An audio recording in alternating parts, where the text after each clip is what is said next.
Face front, you believers! This is Modular Media's No Prize Podcast. I am your host, Boingo Writer, and with me, as always, in the bullpen... Representing the I haven't seen Shazam 2 yet, so I hope none of the 10 people who have are here and are going to spoil it for me in the chat competition. The Vacuuminator is here. Well, here's the thing, Vac. We were going to have Buster here to give their thoughts on Shazam. But they had a thing come up. Yeah, it was falling asleep in the middle of Shazam. Uh-huh. So they didn't see it. Buster was live in the theater. They were just going to start spoiling it as it happened. Yeah, and so then this guy comes on, and then this guy goes like, whoa, and it's wild. Yeah. There's just like garbled audio of the movie coming through their mic. Was that Helen Mirren? I don't know. Some old white lady. Yeah. Hey! Only so many of them in the movie. Hey, guess what? It's no price time. Oh, is it? How delightful. My favorite. Yeah, that means we're here to talk about a thing, as well as comic book related news and comic books. Sick. But first, the thing. Where's my foot pedal? There it is. I don't know where it is. Here it is. It's under my foot now. Hey. Doom. Doom. Doom. Doom. Doom. Doom. Doom. You have feet? Not currently. Oh, okay. It's a foot pedal by nomenclature. Okay. So it's just like a little like metaphysical button that you tap with your mind. Yeah. Because you're a robot man with no arms or legs. But Doom. Doom. Doom. This was good Doom. This is good Doom. This is season 2, episode 1 of Avengers Earth's Mightiest Heroes. That just opens up with, hey, the Fantastic Four exists now. We're doing that. And they're a damn good Fantastic Four. Yeah, it's a pretty solid team. I like the voices for the most part. Reed is honestly the weakest link, I feel like, just portrayal-wise, because, like, Dee Bradley Baker is doing a solid job as Reed, but it's not quite the voice I like for the character. And weirdly, they drew him kind of buff. I don't like buff Reed. I like him kind of being a string bean. I don't mind buff Reed, especially because like Hickman Reed was very buff. Mm-hmm. Also, hey Nightmare, welcome to the chat. Hello Nightmare. Also, the Thing, incredibly handsome. Oh yeah, great Thing. Incredibly handsome Thing. Mm-hmm. And like Johnny is spot on. Sue's voice is pretty solid too. Yeah. And like, should we like this is like a 5-10-year-old cartoon now. Can we just spoil the episode? Yeah, it's pretty simple. It's just it feels like it's just one part of a grander whole of what they're trying to do for this season. Because the Avengers and the Fantastic Four are just hanging out, having a play date, and then Doom is like, "Yo, I'm gonna kidnap the lady folk because I think one of them might be a Skrull. Oh shit, one of them is a Skrull. It's Sue." Which makes sense because like the minute Doom's around a Sue that is not Sue, he's like, something's up. Yeah. I mean, Reed's going like, I don't know, something's up. She's been off lately. He does say that. And there's a moment where early in the episode, she's like, oh, sorry I haven't talked to you in a while, Janet. So, like, they do a good job of seeding it. Yeah. And, of course, we already know Cap is a Skrull, and, like, that's good. Oh wow, this was Nightmare's first exposure to the Fantastic Four. Solid. They're solid enough Fantastic Four. I mean, like, it is very much a Costco sample of the Fantastic Four. Yeah, I prefer the World's Greatest Superheroes cast, but again, this one is pretty good for what little they're in. But yeah, no, I think this episode suffers mostly for the fact that it is lead up to like the big arc. And it's like a weird season premiere because like there's very little like, oh, this is what we've been up to since the first season. It just kind of feels like the next episode. Yeah. The one thing is like there's a moment where Hawkeye is like, hey, nice new outfit, Cap. We got to get you a shield because your shield broke, didn't it? Yeah. It's not bad for like the continuing adventures of the Avengers. Mm-hmm. But yeah, I do. Uh, I do want to say though, I hate the new intro. How they re-edited it to have Nick Fury narration that literally just feels like they're pushing toys. It's awful. It's not the worst thing in the world. Nah, you let that song play out. The intro was fine as it was. It didn't need any changes. I Except maybe like incorporate new characters that appear in the season, which I think they do continue to do. Yeah. How do we feel about this Doom? This is a good Doom. This is a really solid Doom. I love the moment where Wasp is like, "Hey, you're stupid and you're a doo-doo head and you're not gonna get away with this," and he's just like, "You're nothing. Shut up." That is pitch perfect Doom. One thing, because it's always Doom and he's always in armor, you don't see a ton of details like of his normal visage. I'm looking at the slide I edited. I didn't even notice. Look at his skin tone. He is not a pasty white man. Hey, way to go, cartoon. You did it. You did You weren't accidentally you did the racist. bare minimum. You made the Romani man Romani looking. How about that? I also like I don't love the design of the Doom bots in this. Like they're fine, they're serviceable, but they Yeah. don't they don't look they don't look like Doom very much, Well, I except for mean, the bulky ones kind of have his face in their chest. there's multiple Doom bots. It could be like a Type 1 Doom bot, and there's always the Type 2 Doom bots that just look like Doom. Yeah, but they also just don't look like to me a Doombot either needs to just be Doom or it needs to be like a cool looking robot toy, and this didn't do either of those Mm, things. They were just like kind of formidable robots. Um, yeah. I but like I like how they're a vehicle for the story and a lot of the character interaction. I love how so much of this episode is Reed and Tony actually being adults and trying to figure out the problem while the rest of the teams are just like bickering and going like, "Nah, we're better. Nah, we're better. Nah, fuck you. Fuck you." Yeah. It's just cute. It's also like a fun little homage to the thing hosting poker games. Yeah, the way it opens where it's like we're gonna settle this finally. Oh, is it 3 o'clock already? Yeah. Overall, It's it's a solid episode. It's just not overly grand. Yeah, I think that's like if I remember correctly, that was just a thing with us with the first season too, where a lot of the episodes it's like this is good, there's just not a ton of meat on the bone. And But that's the I think that's partially just because of the different comic book philosophies both of these shows are coming at, both Justice League and Avengers. Because mhm. we're coming off of Justice League, we're going back into Avengers. And like Justice League comes from a comic book company where story arc is front and center. And you want to be and like that show's very much trying to be grand and epic and try and say something with these characters. Whereas this show is kind of just like, look, it's the Avengers in the Marvel universe. Isn't this cool? It's just the ongoing adventures, Mhm. you know? Yeah. This is just an issue of the Avengers. It's a Yeah. fun little thing on its own that sets up more things to come. Yeah, which is totally fine. Yeah, it's just different expectations for two different shows. Yeah, and like clearly we have our preferences, but like this isn't bad. No.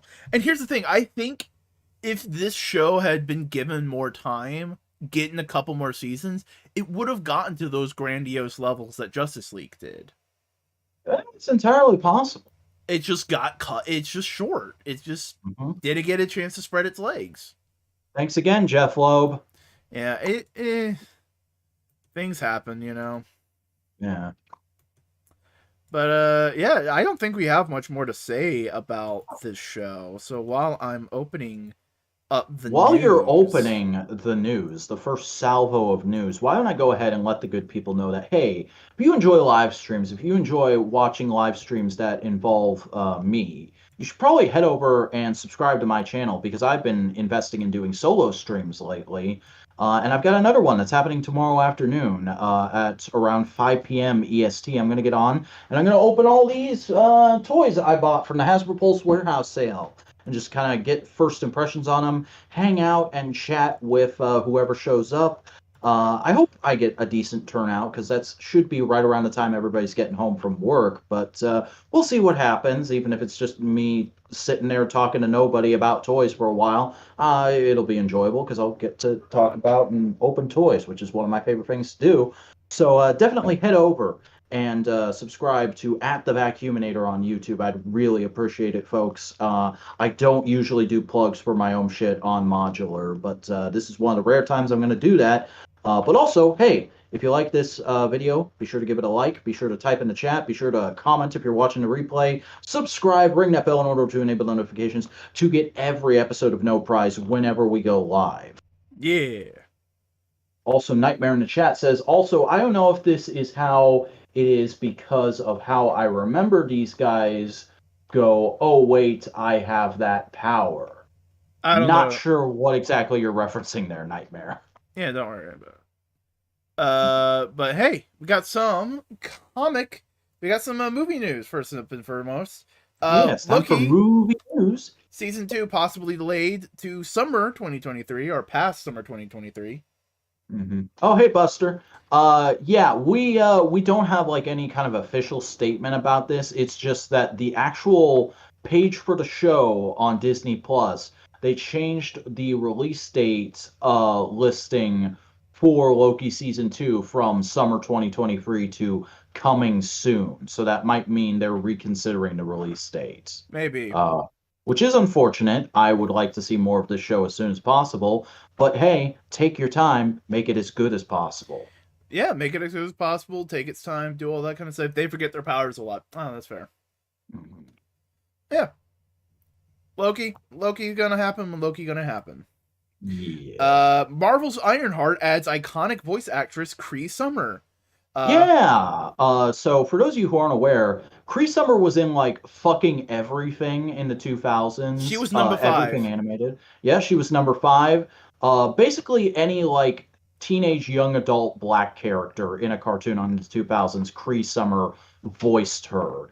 And she is a great voice actress and seems like a delight in interviews. I've listened to a couple different Cree Summer interviews. And having her in Ironheart is going to be pretty exciting. We don't know who her character is going to be, but given her age and that Ironheart is almost done filming, I'm willing to bet she's either going to be Riri's mom or they're giving Riri a suit AI. Yeah, one of those two things might be it. I don't know. We'll just have to wait and see. Buster in the chat. Hell yeah, Cree Summer the GOAT. Probably gonna be some funny robot. That might be it too. It's entirely possible. A little funny robot that Riri builds. Yeah, she'll probably be like that show's equivalent of Miss Minute. Maybe. You know what? Yeah, because they are going like, hey, here's this important mid-2000s voice actor that a lot of people really have a love for, in this fun niche little role like Tara Strong. Yeah. You don't know shit about actors and voice actors? Hey, I can barely name some voice. I can barely like play some voice actors. I can recognize Matt Mercer sometimes. Mm-hmm. I know a lot of voice actors like up until 2015. All the new ones who have like risen to power since then. I'm like, who's that again? Who? I know like the latest my knowledge goes is I know who Troy Baker is. Yeah. Troy Baker was in He's been in a lot of shit. He's done a lot of video games. Yeah, he's in Death Stranding. He's Joel in the Last of Us games. Heard her name until today. That's fair. I mean, if you're not diving into like the voice acting sphere. Yeah. I mean, like, the reason I know her name is there was a period in, like, the early 2010s where I got very interested in, like, all the behind-the-scenes info for the cartoons I grew up. So I learned a lot of voice actors through that phase in my life. Yeah. Also, Cree Summer is just a really recognizable name to me for some reason. It's just a fucking standout name. Yeah. Yeah, I probably knew that, Buster, but it's just not like a knowledge that immediately jumps to the forefront of my head. Because, like, I think part of the way you got me excited about Earthspark, because I wasn't gonna watch it initially, was you told me there's Owl House voice actors in it. But yeah, I think that's all there is to say about that. But hey, guess what? Was They might be filming Mephisto, doing a special. Yeah. So we've had this rumor that the Mephisto special is supposedly a thing that's happening. Sacha Baron Cohen is both directing it and playing Mephisto. Uh, and apparently somebody who's like a well-known Marvel leaker said on a podcast that they're filming it on the same set as Agatha, the Agatha show. I forget what the subtitle of it Well, is. wasn't the Agatha show canceled? No, it's happening. Oh yeah, okay. It's being filmed right now. The Agatha, Coven of Chaos. That's what it's called. Yeah. So they're filming those two things on the same set, which would be interesting. I don't know if there's going to be any crossover. I also don't know what the fuck this is going to look like because it's Sacha Baron Cohen and it's Mephisto. I But, think like, he I could hope it's be a fun. good Mephisto. Yeah. The Agatha show being around is not the worst thing in the world. Buster, I wish the Agatha show got canceled. I think he can be a good Mephisto, Oh, especially yeah, no if they doubt. play it much more on like the I'm wheeling and dealing kind of guy. Yeah, no, it needs to be classic goofy Mephisto. I never want serious, scary, I'm gonna steal Spider-Man's marriage Mephisto in live action. Never do that. Next up, we have an ominous tweet from Zack Snyder. Yeah, so Zack Snyder posted this video, which is just like some weird graphics and dates and stuff. And there's going to be a message from Lord Darkseid. And everybody flipped out and went like, oh my God, they actually sold the Snyderverse to Netflix. It's happening, everybody. No, we got confirmation a couple days later, thanks to fucking Fathom Events. The Snyder Cut is gonna have a limited theater run. That's what this is about. Neat. That's cool. Jesus Christ. Even when it's dead, they can't manage their marketing correctly. Mm-hmm. I mean, kudos to Zach for taking advantage of the cold. I thought this was him tricking people into getting excited for like a completely different announcement initially, but like, who cares? Fuck off. I'm not going to see it, Buster. You can't make me.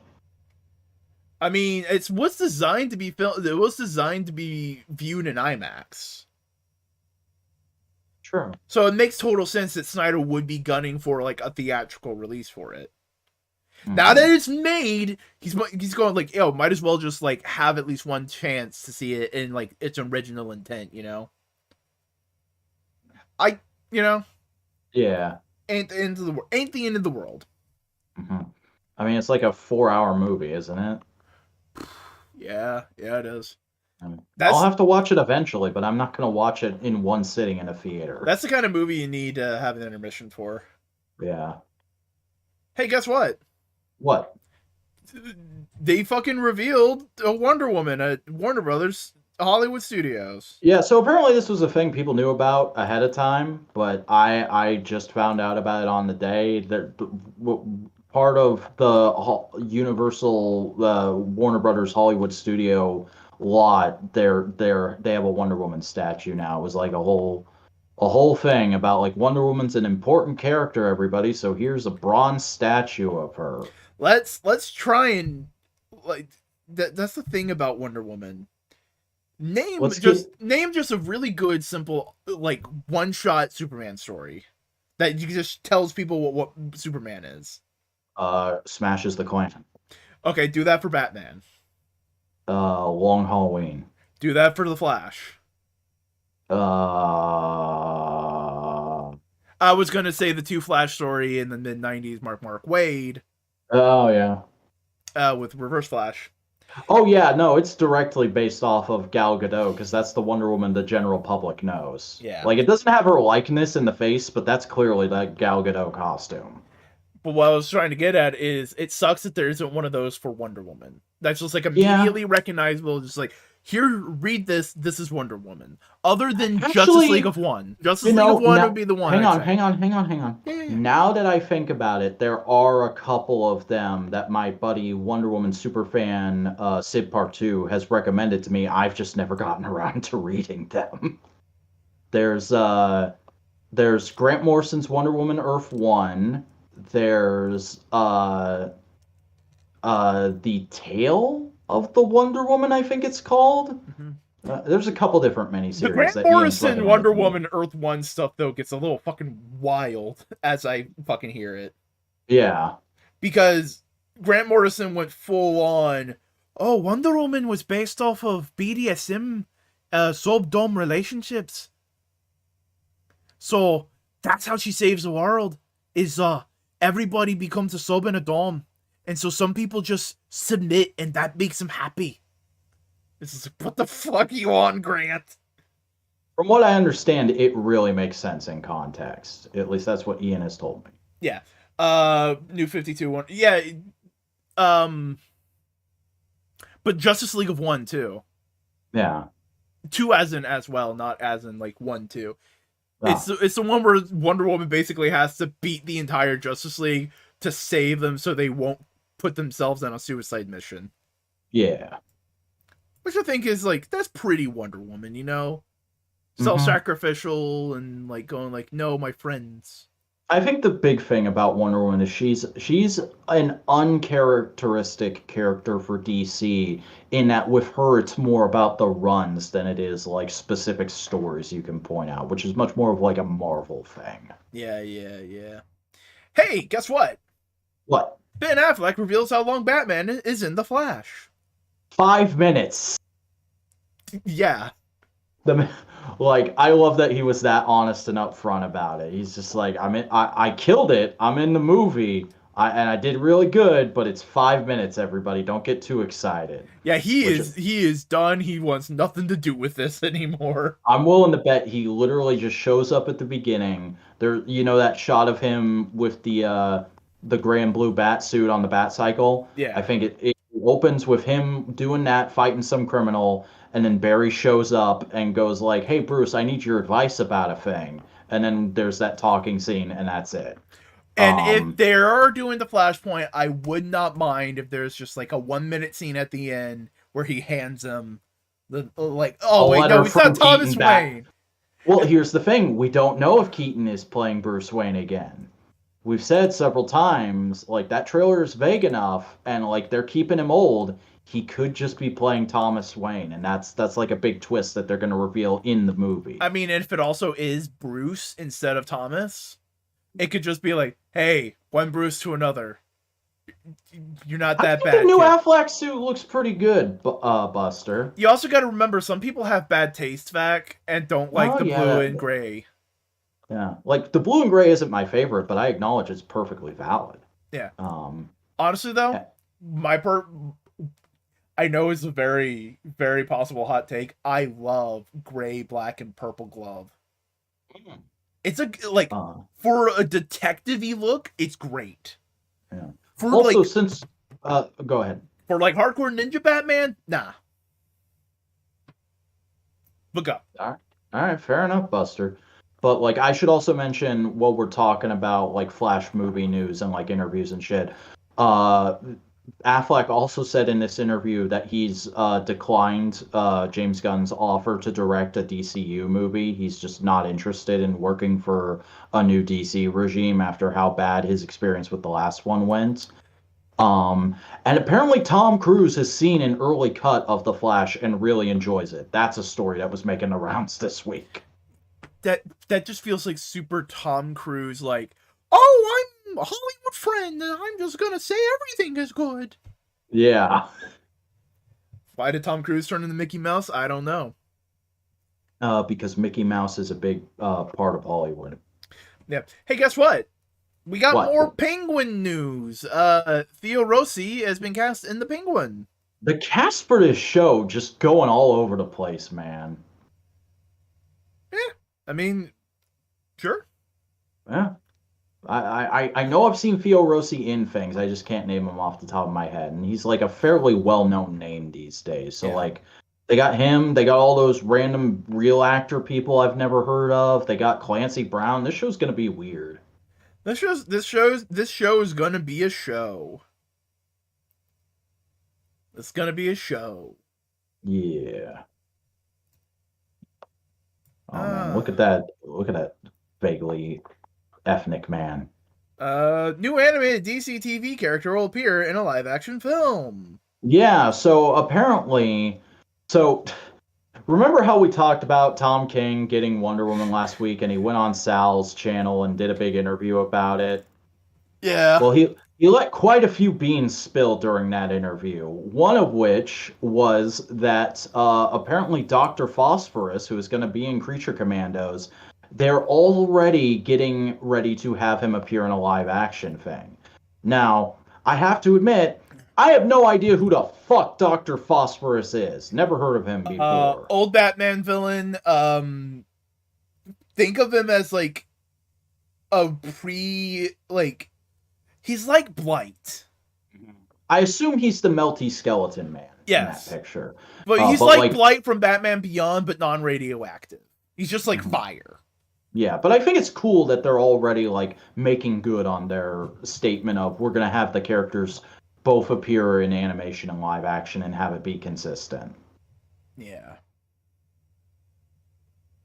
It's happening. It's happening. Hey, DC. It's Thanks for the happening. info, Tom. It's happening, Tom. Tom, you're a king.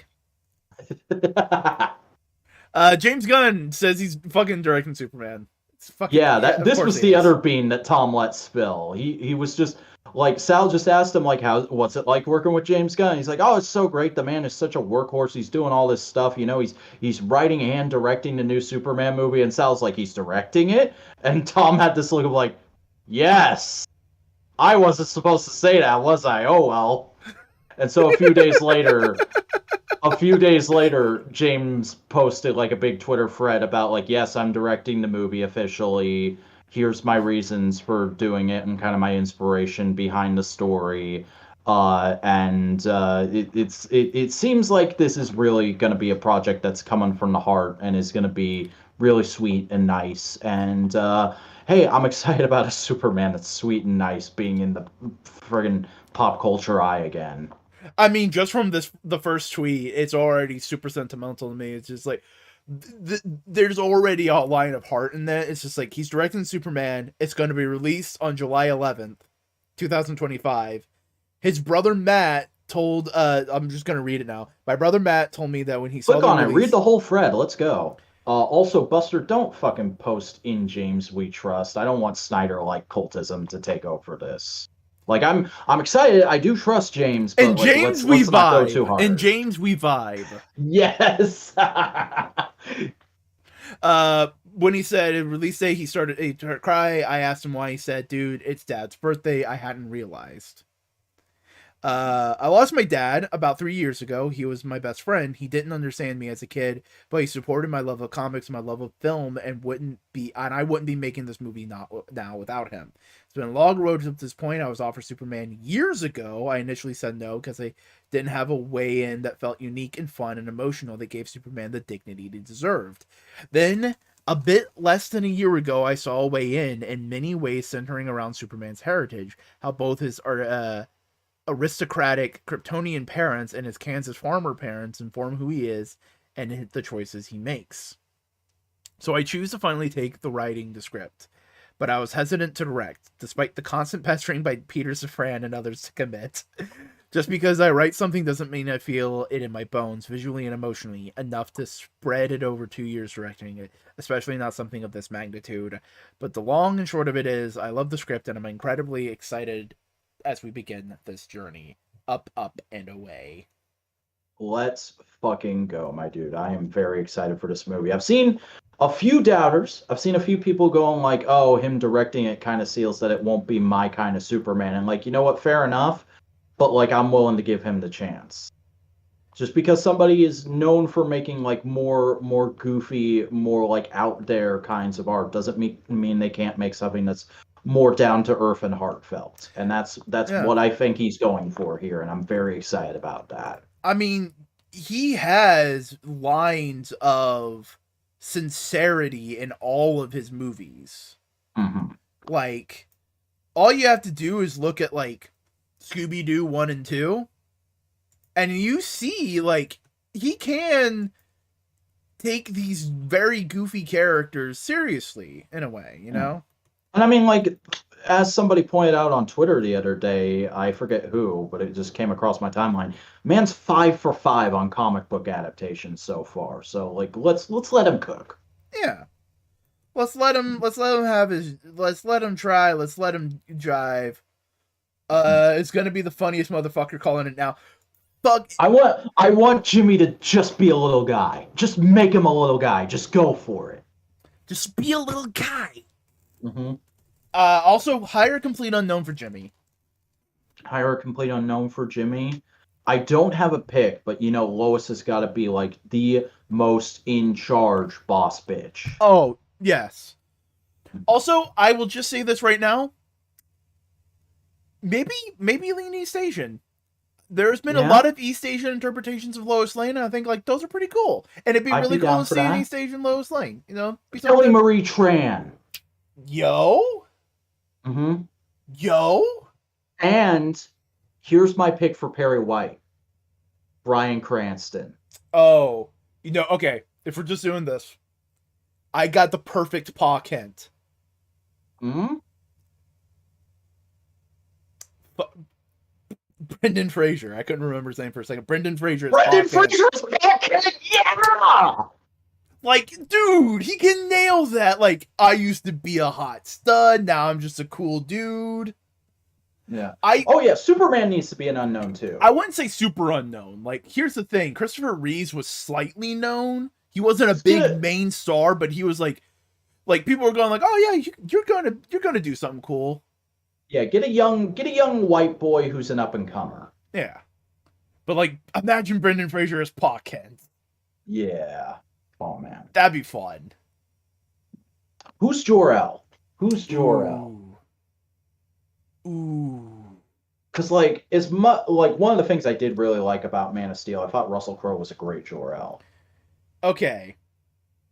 You want him to be kind, but maybe like a little bit more intense than Brendan Fraser. Mm-hmm. But you want to be able to see like this is just mainly because they're like the two internet darlings right now. Keanu Reeves. Oh my god, dude. Keanu Reeves as Jor-El. Keanu Reeves in the freaking space robes, yes. And just has that very calm, hushed, but like very purposeful way of talking in John Wick. Oh man, I can hear him saying they can be a great people, Kal-El. They only wish to be. They can be a great people, Kal-El. You just that kind of like yeah.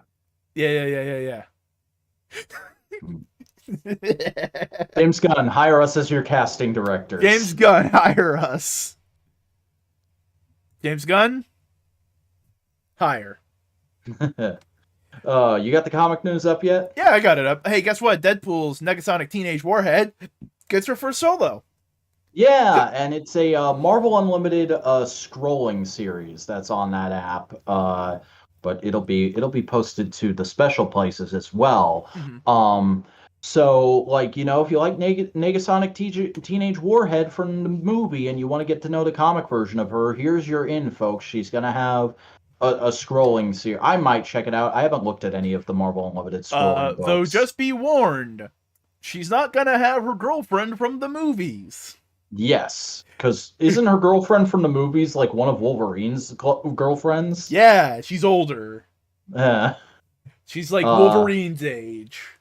Yeah, because she's a girl in like the big first Frank Miller, Chris Claremont Wolverine. Yeah. She's not Japan the main movie girl. That got adapted into the Wolverine. She's not the main girl. She's the side girl.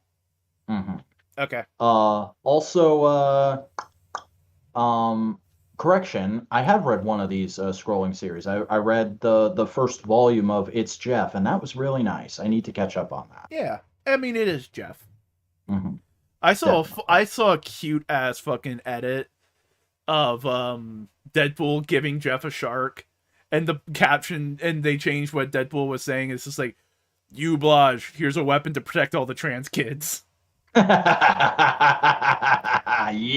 Because that's a meme with like trans people. It's just like to get a Blage. Mm-hmm. They get their own personal Lawrence T. Shark. Hey, guess what? What? Exclusive X-Men. Marvel's bringing back Kid Omega with a radically different look. Kid Omega's gonna come back as an old. Oh my god. That's fucking hilarious. It's Grandpa Omega. And this is by the same people who wrote him out of X-Force has had the same writer the whole way through. And he's going to be bringing Kid Omega back. So this was all part of the plan.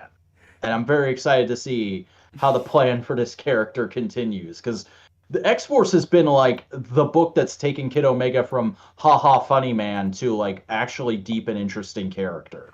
Oh yeah, no, I have a feeling like he's just like, why are you old now? Well, I was trying to figure out myself, and that's why I took myself out of the resurrection protocols. I needed a time to myself. Now I'm old. Mm-hmm. Well, remember, he did like a heroic sacrifice and they thought he was dead. So yeah, but that's this might be like I got shot into the future and I just now figured out how to get back to the past or something like that. There's something there. It's going to be fun. Mm-hmm. Kid Omega's just been great in the X-Force book. Yeah, read X-Force, everybody. It's got good characterization for everybody. Yeah. And then also read Wolverine, because like they're basically the same book. Yeah.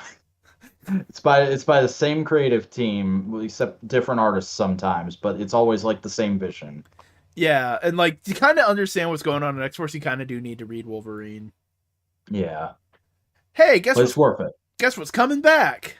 What's coming back? The Uncanny Avengers. Yeah, so this is going to be how they're bringing back Avengers now that Jason Aaron's run is finally wrapping up. Gary Duggan's getting the book, and it's gonna be subsumed into X-Men bullshit. And I'm excited. You're gonna like these new X-Men or not? Mm-hmm. And it's all gonna kick off with this year's free comic book day offering from Marvel, which is gonna be an Avengers X-Men special. And oh look, Captain Krakoa's back. I wonder what's going on there. Oh, it's gonna be interesting. It's gonna be fun. I'd love to see what happens with all of this. Though I will say this, it's cool to see the Uncanny Avengers back. It's fun to see Cap and Rogue back on a team together, Yeah. We can have a This team is insane. Cap's the only Avengers character that's there. It's Cap, Rogue, Monet.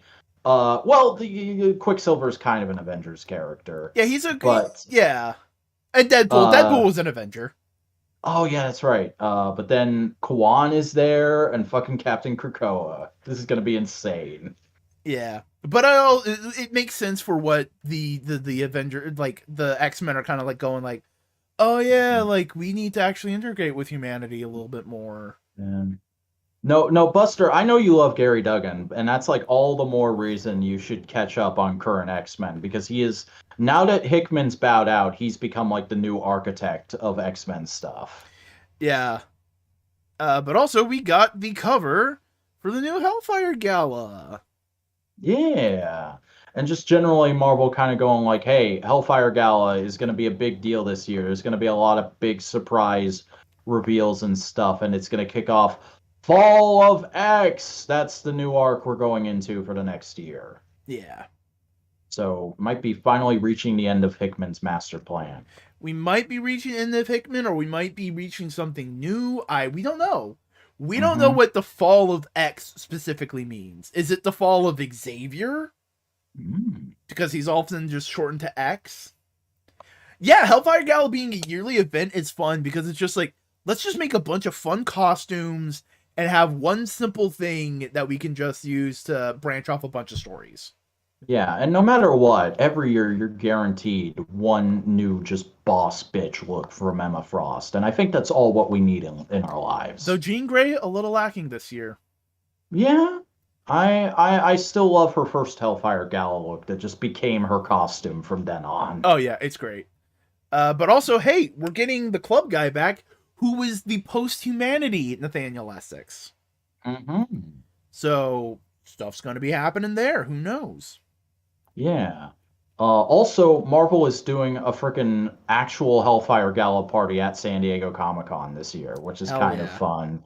I hope they actually enforce a dress code and don't just let people in a t-shirt and jeans come in. Yeah.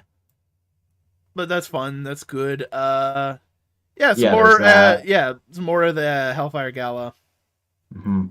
Just generally encouraging, like, hey, dress nice and wear, and you could also wear a cool cosplay that like looks like it would belong at the Hellfire Gala if you want. Yeah. Oh no, it's not at San Diego. It's at D23. Oh, that's weird. When I saw this making the rounds earlier, I thought people were saying San Diego, but still, that's cool. I mean, Each one. it's in a similar That area. means like Disney has actually noticed that the Hellfire Gala is a thing. That's kind of fun. Yeah. DC swimsuit variant cover spotlight. We gotten some saucy swimsuits. Yep, the cake is here, boys, and I am eating nice, healthy slices of it. The Batman. He's still wearing the cowl as goggles. That's so good. Then this is Batman Superman. and Superman in the shorts. Yeah, good shorts. If I had the body for swim trunks like that, I'd wear those kind of swim trunks. Oh hell yeah. Titans, that's fun. Just nice. This is wholesome. supposed to be in color. They just posted the pencils of it for some reason in this article. Well, that's the inks. Yeah, oh, the inks, sorry. Poison Ivy. Nice, classy pinup. Mm-hmm. Wonder Woman by Mike Allred. Hell yeah. Mike Allred. Yeah, by your boy. By the boy. Mm-hmm. Action Comics. Ottawa Schmidt drew the super millennials in bikinis. Oh my god. Thank you so much, my good sir. Because I definitely right clicked on both of these. Because that's the new Steel, that's Supergirl, that's that's Connor. That's Connor, and that's Power Girl. Yeah. Which I would define as the super millennials. Yeah. At the way continuity currently stands, they should be in that age range. Yeah. I'm just double checking. Mm-hmm. Yeah. Fun cake. Fun cheesecake. Yeah. By the way, I just remembered the new Steel. Her name is Natasha Irons. Natasha Irons. Mm. Hey. Guess what? Hey. What? DC is ending 2 series. The title says fan favorite. I don't remember a lot of people enjoying these. Yeah, like, this is weird. These were books that people were very excited for when they got announced, and I was kind of interested in them, and I read the first issues of both of them, and I went, this isn't for me, this isn't my takes on these characters, but whatever, I hope people enjoy. And I never heard anything about them except from, like, Tumblr stan accounts that would post, like, random panels and stuff like that. And then when they got canceled, a lot of people were suddenly like, what the fuck? DC just hates Tim, Stephanie, and Cassandra. And I'm like, were you actually reading that, though? What? Huh? I never heard anybody talk about these. Yeah.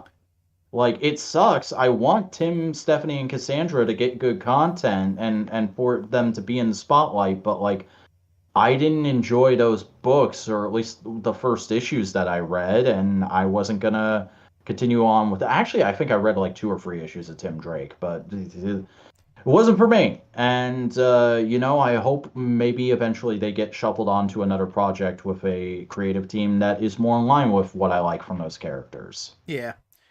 The covers look nice. Yeah. Nice final covers. Jesus Christ, this fucking headline. DC is about to murder one of its core Teen Titans. Yeah, so the solicitations for Tom Taylor's Teen Titans #2 came out this week, and the both the cover and the synopsis is like, hey, it's a murder mystery. One of the Titans is gonna die. And on the cover, it's a bunch of them running towards a body. And guess who's not on the cover? Who? Garfield and Wally. So it's gotta be one of them. And, like, I could see it being Wally, because lol, Wally West gets treated like shit in the modern era.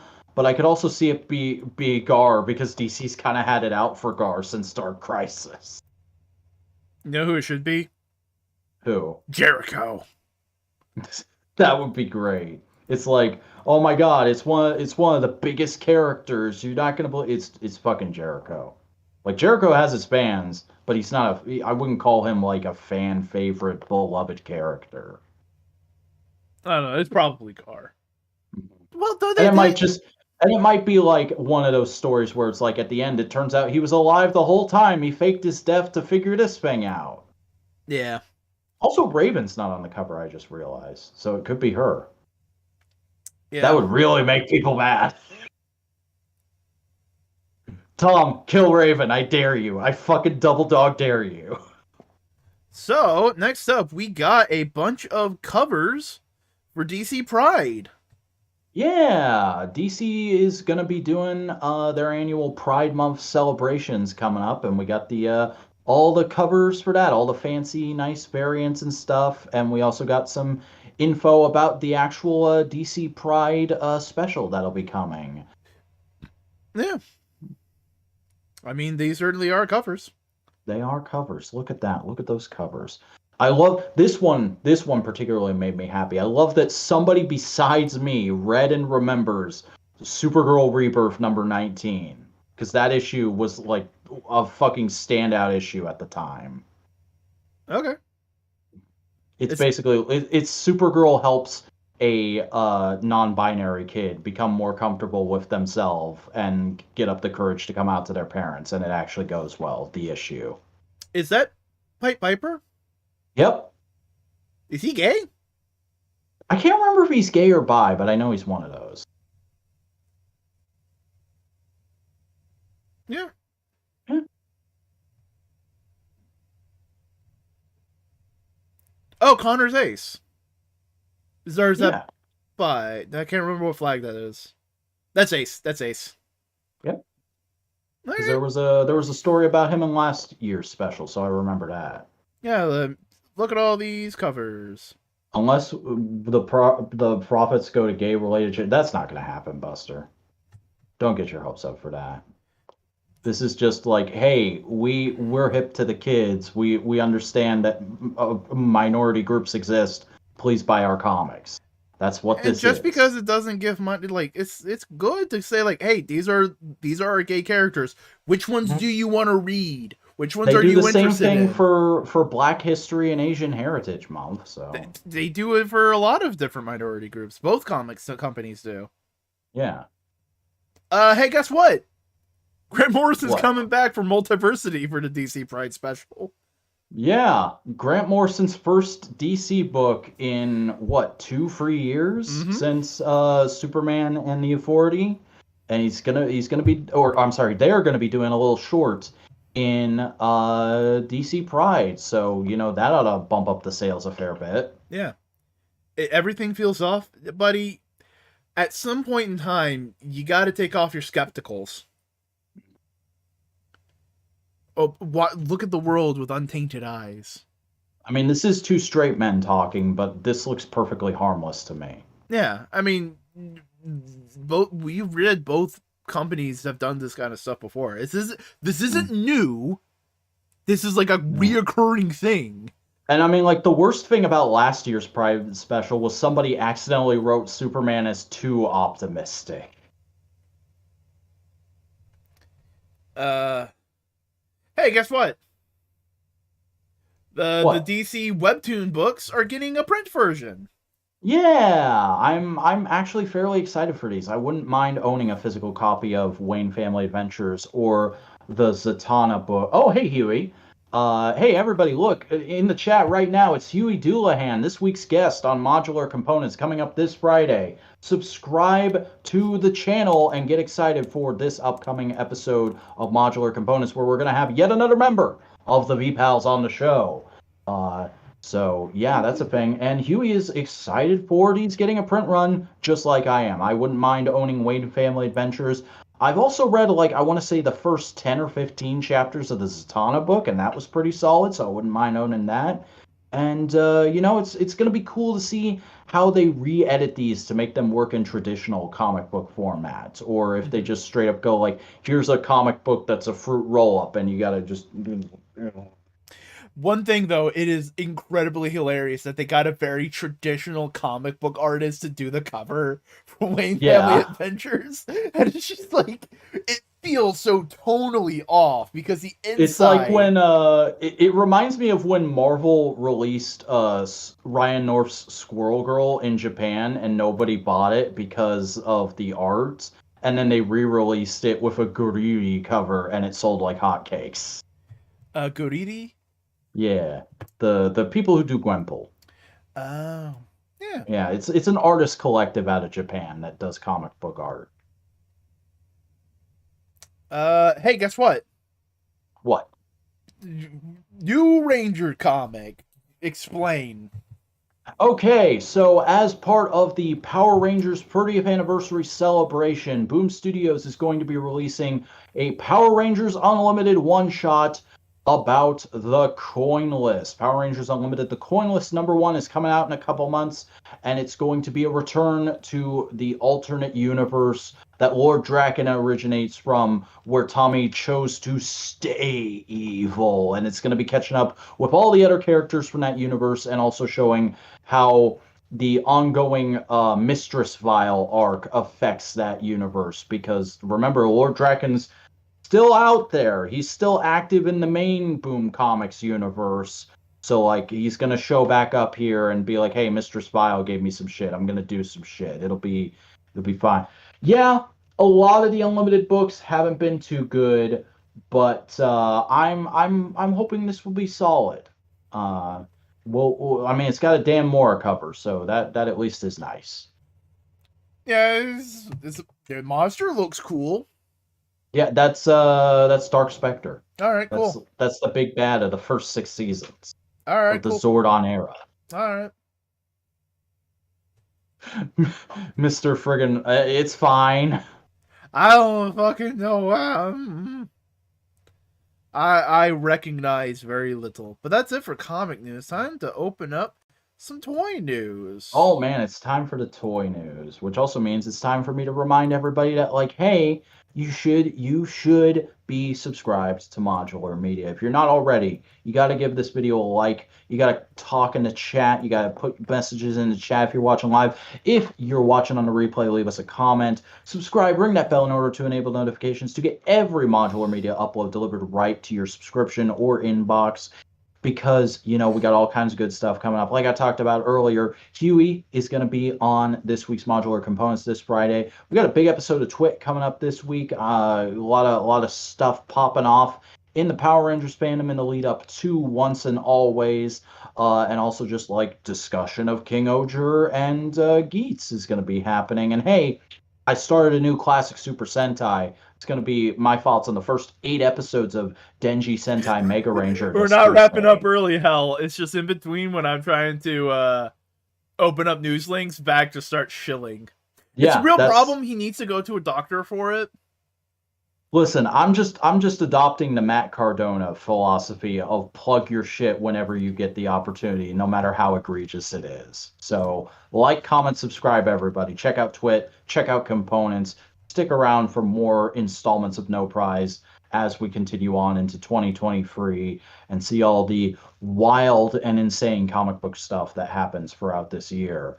But speaking of wild and insane, there were a lot of toy reveals this week. Do you have them all open yet, Boingo? Yeah. First things first. Hasbro has some pre-orders live. Yeah, Walmart Collector Con has happened this week, which is essentially their, hey, I can't believe it's not Toy Fair, order some exclusive toys things. So the Marvel Legends 2-pack of Hyperion and Dr. Spectrum are available for pre-order through Walmart now, and also all fan channel retailers.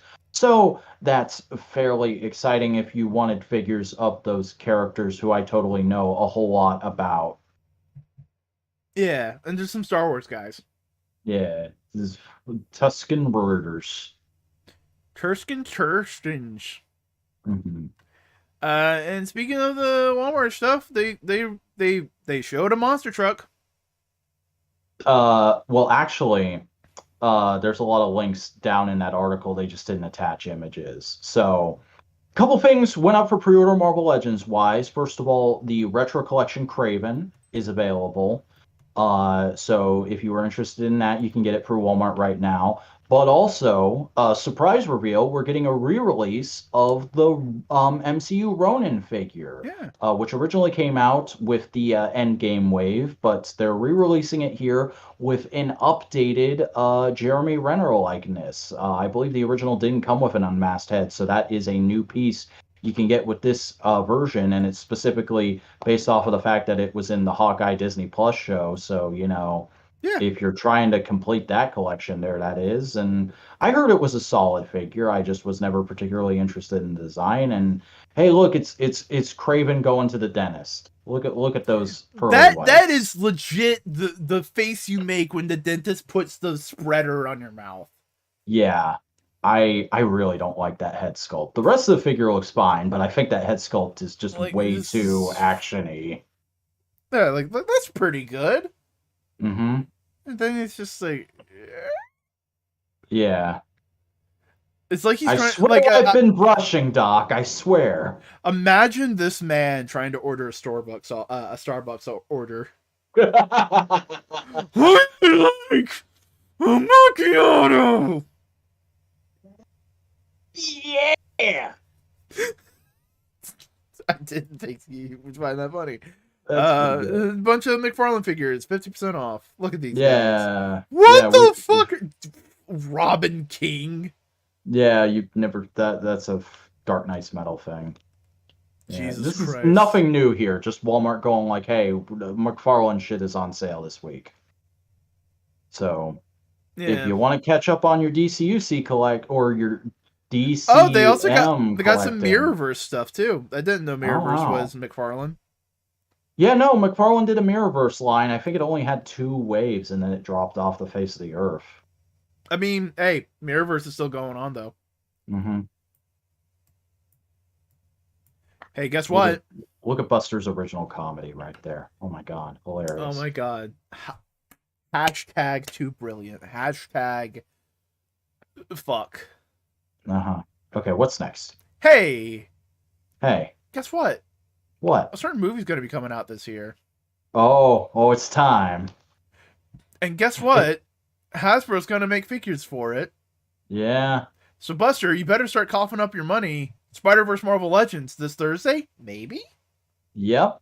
So for those of you who aren't aware, Entertainment Earth is an online geek merchandise retailer, and they have this thing called the Drop Zone, which is where if they know pre-orders are going to be coming in on a certain day, they'll put up like a cheeky, "Hey, pre-orders from this company is coming up," and like a vague description.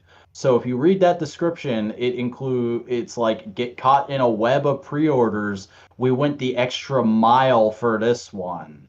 So probably going to be that Marvel Legends Across the Spider-Verse wave that leaked like months and months ago. But nobody has officially revealed yet. So we Officially. might finally get to talk about that on the show next week. Aren't you excited? Yeah. Mm-hmm. Supposedly. Injustice Supergirl and Dr. Fate, DC Page Punchers. Oh, Yeah. they exist. Like That hair, that bad paint, that's bad hair. That's look bad. at Fate's helmet. He looks like he has a freaking hinged jaw. He does. He looks like he's gonna be a PlayStation 1 character going like, "Well, hell, Spyro." You know what he looks like? He looks like the fucking Black Knight from the second Scooby-Doo live-action movie. Yeah, that's what he looks like. Oh my god. And also this Supergirl costume is ass. And no, it doesn't count. I'm waiting for a main universe Supergirl. You don't like the sleeveless look? It's a choice. The gold bands around her thighs are a choice. They're not choices I'm fully confident in, but they are choices. Yeah. This looks like ass. Like the decent figures of these designs, but these designs are ass. I think that's just a big problem with the fact that NetherRealm is connected to Warner Brothers, and so it's just connected to DC. Yeah, and remember that was Todd's like big like hook into both Warner Brothers and like modern super articulated stuff was he made figures for Mortal Kombat 11 because Spawn was in there, and that kickstarted like, hey, you should make a new Spawn toy line. Hey, you should make the DC figures. And now we're in the Todd zone. We're in the Todd zone. But like that's the thing. It's like DC superheroes work best in simplicity. Mm-hmm. NetherRealm's designs don't do simplicity. They're designed. Yeah. So like Their designs register trademark. so trying to put DC characters through the NetherRealm's filter just feels weird. You know? Icky. And for everybody saying like, "Oh, NetherRealm should do a Marvel game." No, they shouldn't. You know who needs to do a Marvel game? Capcom.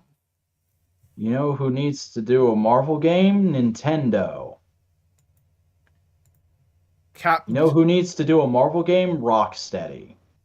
No. Playing through the Batman Arkham games right now, which I could have made like a thing on this show, but like who cares? Those games are super old and I'm just now getting to them.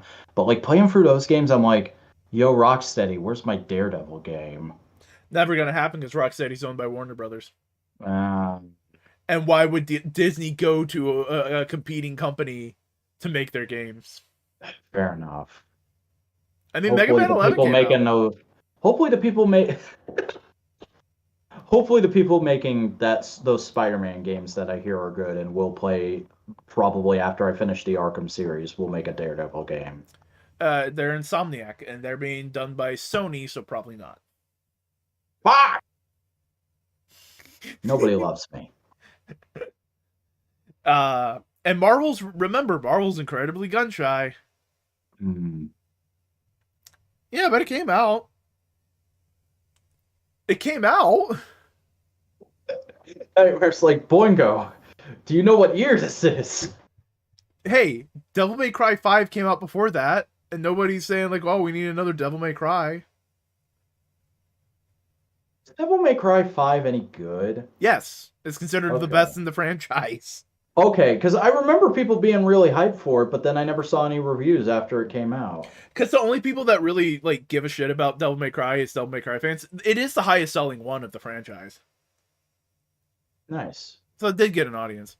Hey, guess what? Michael Keaton Batman and more Flash movie toys from Spin Master. Yeah, so for those of you who don't know, the DC license right now is split up between McFarlane Toys and Spin Master. Spin Master is making like the actual kids targeted stuff, whereas McFarlane is like, I'm gonna make stuff that's for people who are 18 or older, but also kids could buy it too because it's clogging the pegs at your Walmart. So here are the actual kids targeted toys for the Flash movie, which is interesting that's like, I get that Warner Brothers sunk a shit ton of money into this movie and they need it to be successful, but like Ezra, we're really gonna milk. Okay, yeah, fine. It looks fun. Looks fine. I like the big bat wing that comes with the huge Batman. Yeah. There certainly are figures. Yeah. Don't love that Flash suit design, but it's also not the worst I've ever seen. So, you know. It could be worse. Yeah, it's going to be somebody's favorite Flash suit in 10 years. Oh, this guy talks. Oh, look at him. Switch butt. How much you want to bet? Is it going to be a sound-alike or is it actually going to be Ezra? Oh, it's a sound-alike. 12 inches tall. Mm-hmm. Also, remote control Batmobile. That'd be fun. Yeah. Oh, with a little Batman you can put it. That's cute. Yeah, and he's got like a little bat cave set up right next to it. I like that. That can be cute. Yeah.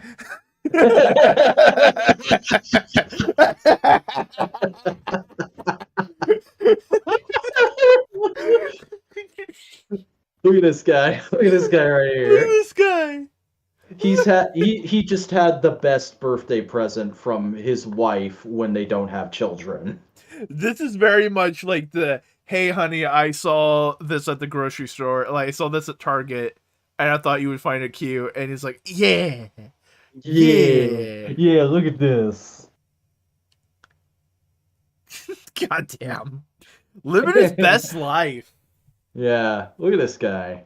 This guy works a 9 to 5 and pays his bills and watches his sports ball, and he remembers Batman from that movie and that cartoon. Yeah. Oh, that's a little cradle. It's like a little. That's a It's nice a little whole back. it's a whole little setup. It seems really nice, Yeah. actually. Yeah. Batcave display and charging. Oh, it's a charging base too. That's nice. Yeah. That's not a bad. And now That's not a bad thing. you're looping back around. But Yeah. now we get to talk about all the Todd shit. This was insane. Todd just like dumped a metric shit ton of reveals on us all in the same day for the Flash movie toy line. He's going all out. He's doing everything. So we're gonna go through everything. Yep. And I'm sorry in advance. It's we gotta. I'm sorry to tell this everybody, but toys. Michael Keaton jump scare. Not even Michael Keaton. I saw this and I was like, whoa, he did a Val Kilmer on the Michael Keaton body. Yeah, that's a face. Yeah. This is actually a statue, I think. But there is an unmasked variant of the Michael Keaton Batman figure that's going to be a gold label exclusive somewhere. And it has a pretty similar likeness to this. Also, Bat Cycle for your modern Batflack. Yeah. Kind of an uninspired design, but it's not like terrible. It just doesn't specifically say Batman to me. Yeah. I mean, it's really there are a lot fewer Bat Cycles that I think are really great compared to Batmobiles. Yeah, but Todd's gonna make them all, damn it, because he can't do the Batmobile every time. Also, here's the Michael Keaton figure, which some different details. Like noticeably, his belt is blacked out. It does have a cloth cape. That's nice. That's clearly for compatibility with vehicles. And like there's some sculpting around the symbol that makes it look like it's kind of hanging from his neck. Yeah. So like I want to get a better look at that suit in the movie because it seems like they've made some choices with it. And I want It to also know looks what like there's some those are dirt about. on his boots. Yeah, which makes sense because Todd's all about that detailing and that weathering. But man, it's shiny, isn't it? Yeah. And here's the one that I saw, and I went, "Whoa!" They made a variant that's modern They're modern Val Kilmer wearing the bat suit. That's a look.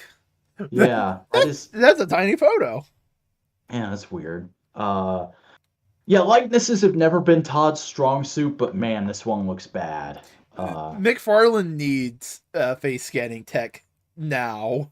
Yeah, the only one they've really gotten right is all those Black Adam figures. Rock looked good. I imagine Dwayne Johnson has like his likeness on file at standby and goes, "Here, use Mhm. this," because he Probably. knows the importance of merch. Yeah. Also, here's Batfleck. They didn't make the gray and blue suit. They made a regular Batfleck suit.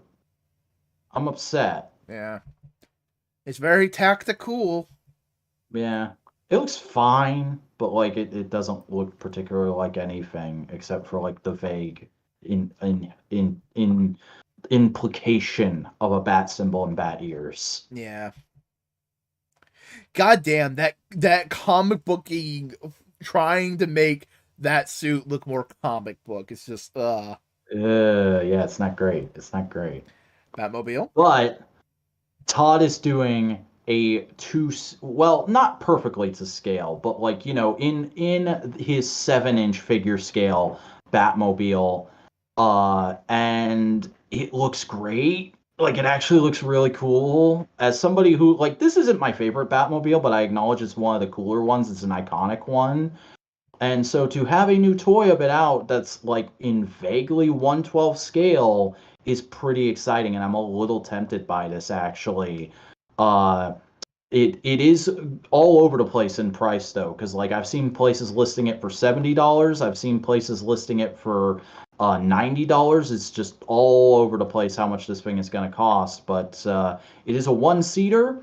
And it definitely does look like we were predicting from that teaser, or I was predicting from that teaser photo. It's a little squished up. They made the cockpit a little bigger. but it still is going to look pretty right next to those figures. Yeah. So I think they did a good job with this. And Batwing. Batwing, they're just going all in on Michael Keaton, making them some money. And this thing is huge, and I think they know that because it is not going to stores. This is going to be a McFarlane Toys Store.com exclusive item, and it's actually going to be pretty damn expensive. It's going to be $250. Yeah. Which Cody and I were going back and forth about this. Snowcone83, fellow modular member, he was going like, I don't see the price on this thing. It's just the Batwing. Why does it cost so much? I'm like, dude, look at that wingspan. The box is going to be huge. It's going to be a very specific, very huge box that they're going to have to ship to you. That's where the money is. Yeah. It's a big plastic thing that's going to be in a weird box that they got to ship. And they don't have the infrastructure for doing that kind of stuff like Hasbro does right now with HasLab. Yeah. So, I mean, if you want like a Batwing that's big enough to be like a personal size shield, go for it. But all right, who the no fuck thanks. is this? This is the final boss of the movie. This is Dark Flash, who is totally a character that exists from the comics, and it's not just the movie making up some bullshit to give a final boss to the movie that makes sense when they don't want to do Reverse Flash. Sure. This is totally a real character, people. This is not original character. Do not steal. That couldn't call it Black Death. Isn't there a Flash? The Black, yeah. Yeah. It looks like shit too. It looks like a literal turd. And another statue. Michael Keaton statue. Look at your Michael Keaton statue. Isn't that nice? It looks better. Looks nice. Yeah, it definitely looks better. It looks weird on a Flash pedal. Yeah. But I suppose that signifies that it's from the Flash movie, TM. Yeah. What a box. And, yeah, Flash. That's okay. Yeah? If you're going to make a Flash statue, put him in a running pose. And here's, Supergirl. Again, this doesn't count. I don't need to get this. But, yeah, this looks rough. Yeah. The likeness is not great. The suit looks a little off, honestly. And that hard plastic cape. What are you doing? The posture there. Uh-huh. It is very much like, I don't want to be here. Yeah. It looks like the most minimal. The pose in the box is better. What is going on there? Yeah. Oh, man. Then we got Mr. Ezra. Yeah, this is the main Flash in the movie. Because remember, there's going to be 2 Ezra Miller Flashes in the movie. That's part of the plot. So this is the Ezra you know and love from Justice League. Look at him. Look at that boy. Just going on a jaunty little jog. Yes. I'm just going on a jaunty little jog. Jesus Christ. And here's the Ezra from the Overridden timeline, who has to get his powers in the middle of the movie and make a suit very quickly out of a bat suit. That's a cute idea for in the movie. I don't know how it works as a figure right now. After the movie, sure, you can make a figure out of it. But before the movie... It's like, what is this? Like, at least with, like, some of the Marvel things, when they make a figure from the movie that's based off of, like, plot, certain details, they fudge it to make it look like it's its own thing. And it's not just, like, a plot. Like, the Spider-Man black suit. The Magic Spider-Man suit. Yeah. The toy looks like it's a fully formed, intentional suit. The movie, he just rips shit off his costume. Yeah, it looks like, I get what they're going for, because that is a thing in Flashpoint where, like, Barry doesn't have his powers in the new universe, so him and Thomas Wayne have to recreate the experiment that gives him his powers. But, like, it's just a weird choice to have the costume made out of a bat suit instead of just another Flash costume. Yeah. That looks like a version and a version. That looks like a Wojak comment. Yeah. He's also going for a jaunty little jog. Yep. The Flash figure, you got to put it in a running pose. You got to give it some lightning effects. Jesus. And there's everything. There's your full The Flash movie TM collection. Aren't you excited to put in those pre-orders? Toddy. There's a bundle on McFarlaneToysStore.com where you can get everything for like $20 less than it would be to buy it all separately at other stores. So Toddy. if you really are excited for The Flash, there you go. There's your steal of a deal, folks. It's certainly a look. I'm gonna see it. I gotta see it. I gotta know. Hey, guess what? What? Mezco 112 Dick Tracy figure. Prune face. Yeah, it's kind of crazy. They're already continuing the Dick Tracy line. I thought that 2-pack might have been a one-off, but they're going in on it. And like I was surprised by this because it usually takes Mezco forever to like fully announce stuff and get pre-orders up and out. But then I was watching Foosh Weekly today, which is a toy news show on YouTube, and the host was like, actually, it makes sense when you think about it because like Dick Tracy characters are all just guys with unique head sculpts and suits. You don't really have to put a ton of engineering into them like you do like superheroes with ultra specific powers or guys in military gear. You can just put a suit on a new body or a new head sculpt and it's gonna be fine. It's the guy. Look at it. Look, there's the guys. They're punching each other. Isn't this exciting? Yeah. All you 90-year-olds who love Dick Tracy. I mean, the accessories are fun. The typewriter looks cool. Yeah, that might actually be like the first 1/12 scale typewriter unless I don't know about something. So that's neat. Some cigarettes. Yeah. Yeah. It's not bad. Yeah. It's a way better figure than a Dick Tracy character deserves, if we're being honest. May I just real quick.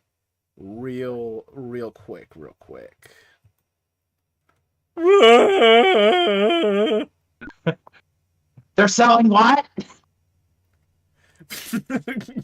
That face though. Yes, that is my wrinkly dick. My dear. We fucked around enough. What a toy. What a lovely toy.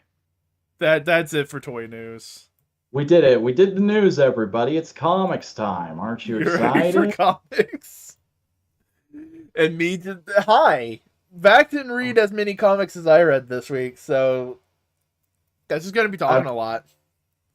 I brought snacks. I got the. I'm good. Let's go. What's up first? Hey, guess what?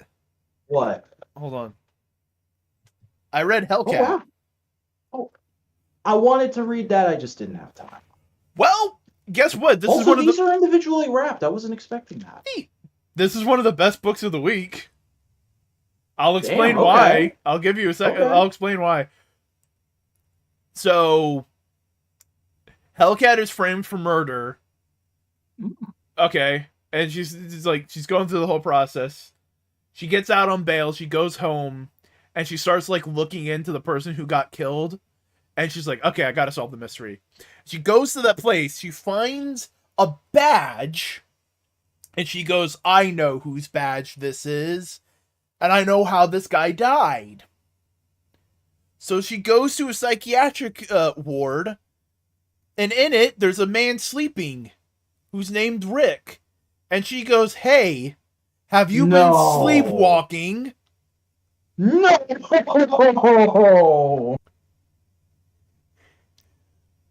Sleepwalker has been fucking disbarred from his order. He's no longer a dream cop.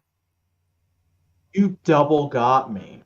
Because when you said Rick, I thought it was going to be Rick Jones. No, it's Sleepwalker. God diggity damn. Also, for some reason, Rick says like Christopher Cantwell wrote a book just for Boingo Rider, everybody. What a hero.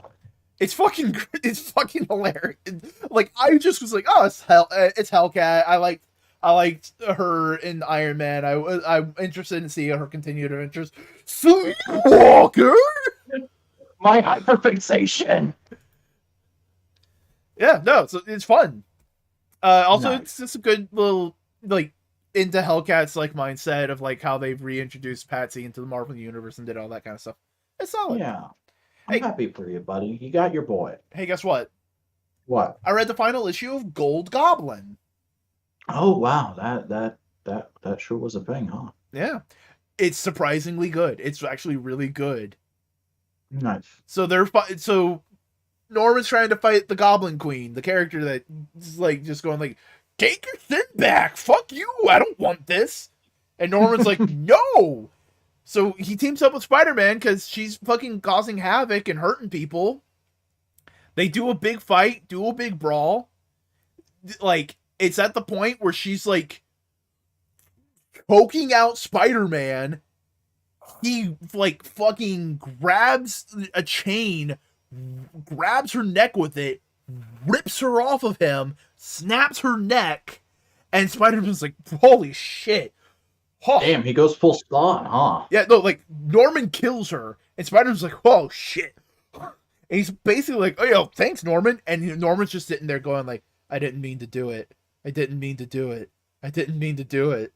I didn't want to kill her. I didn't mean to do it." And it's just My like, sins were absolved for nothing. I'm still a fuck up. And it's just like, oh, that's, it's good. It's good. Mhm. Also, really great symbolism. The Gold Goblin's face, his mask is just like a void. It's a mirror shine. So whatever sins he committed against the Red Queen, the Goblin Queen, gets reflected back on, and it's just like a really cool metaphor. It's neat. Mhm. Gold Goblin, better than it has any right to be. Yeah, sounds legit. Red Goblin is also, so far, better than it has any right to be. Nice. Yeah. Hobgoblin steals Norman's blood and makes new goblin formula, injects it with himself with it. No, this isn't Hobgoblin. This is Goblin King. Mm. Ben Urich. Not Ben Urich. The nephew of Ben Urich. Phil Urich. Mm. Who used to be Green Goblin in the 90s, but when he was a good guy, like he was trying to be a good guy Green Goblin, but now he's like fucking a lot of shit happened. Spider-Man has a very convoluted history. And Normie Osborn's just like, all right, I gotta go save my grandpa. Fucking come on, symbiote dude, let's go do it. Don't fuck up. So they go down there and they're just bombarded by assholes, and he's like, all right, maybe you can fuck up a little bit. Maybe you can fuck up a little bit, and that's where the issue ends. It's just like he's in the middle of trying to save Norman. Oh, there's a really okay. He only looks like this when he's going goblin mode, when the symbiote goes out of control. Normally, Mm-hmm. he looks like a pretty smooth red mask kind of guy. Spider-Man like. Mm-hmm. So Norman, dazed from blood loss, confused, sees Normie, his grandson, come up, and he just starts going like, "Oh, Spider-Man, I'm sorry, this got out of hand, situation out of hand. You got to keep saving me. I'm sorry about this." And it's like all this kind of stuff, and he's just like, he's going like, Spider-Man, you're good. Like he doesn't say Spider-Man. He's just like, Does he accidentally tell Normie that it's Peter? no, it's just more of like he recognized the heroism of Spider-Man, and Normie is trying to be heroic like Spider-Man, and it's a really neat parallel. And it's just how like the Osborn family has this interesting relationship with Spider-Man of like he is what we want to be, but we are always self-destructive to the point where we can never be like that. Mm-hmm. And it's just like, oh, that's really cool. And maybe Normie is the one that'll break the chain and like actually be able to be a hero. Yeah. That's cool. It's cool. Hey, I read Darkwing Duck. How was that? They're trying to live a normal life. He basically he goes to I can't remember her name, but his girlfriend, and says like, "Hey, I'm retiring from being a superhero. You want to come move to the suburbs with me and just like be in a relationship without any of the superhero shit?" And she's like, "Yeah, sure." So she You want to moves. just vibe?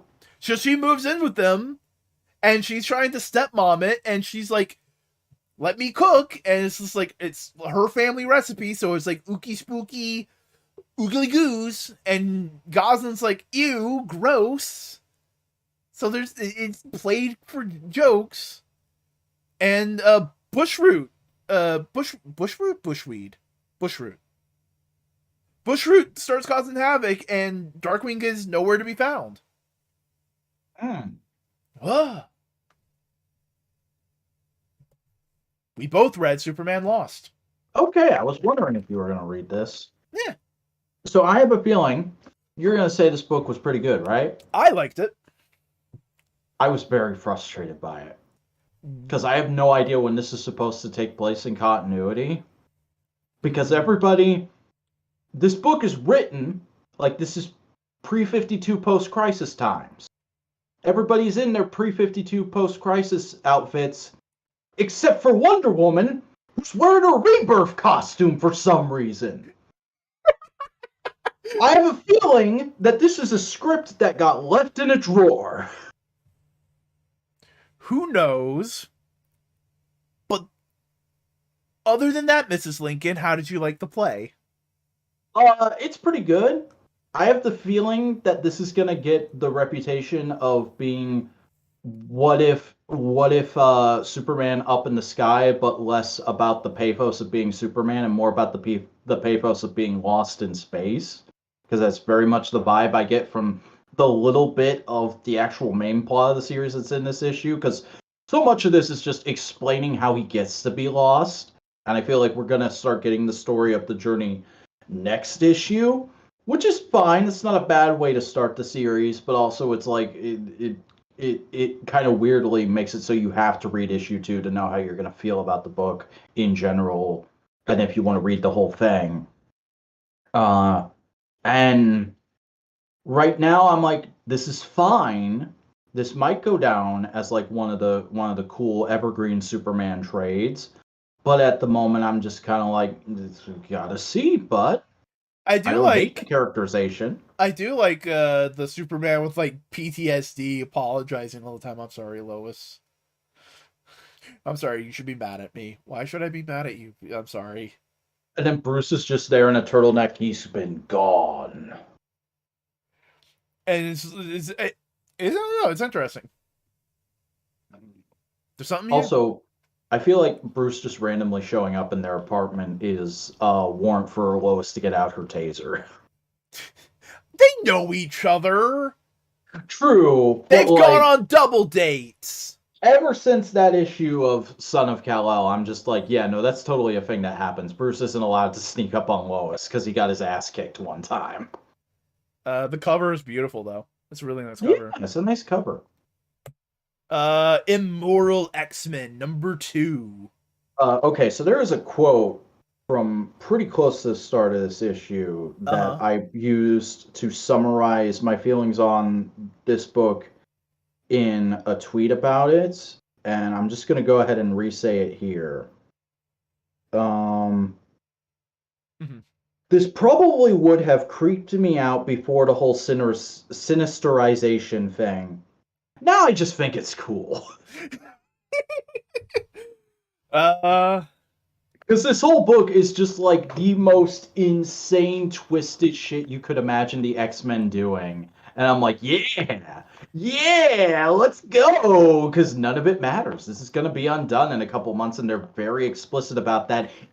This issue, Sinister is working to undermine it all because he knows he fucked up, and he's just trying everything he can to fix it. Can I just say, fucking hyper-aware, calm, almost like Riker-esque Sinister.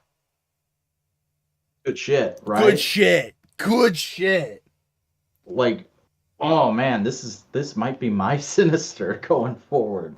Like, this man built himself a superhero because he's like, yo. He built himself a superhero from like three of my favorite X-Men. It's what does he say? It's Magic, it's Colossus, it's Monet, and what's her name? The native lady from New Mutants. I know who you're talking about.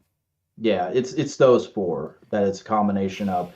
And he's very explicitly like, this is the first one that's a combination of four different people, and it was really hard to get this right. I don't think we can do five people. I can never push the technology any further. And Hope just turns to Xavier and is like, you know what this means, right? We can fucking kill him now. Yeah. And he's like, yeah, no, I know this. That's why I made a superhero who would want to save the day. Cause I made everybody bad guys. I made everyone like me. So I need a fucking goody two shoe. Mm-hmm. And like And I love that like he has to explain being a goody two shoe to this character because he frees her from the control and he's like, all right, you're free now. Here's what you need to do. And she's like, but why? And he's like, oh god damn it, I forgot to give you morals. Okay, this is gonna be a little more complicated than I thought.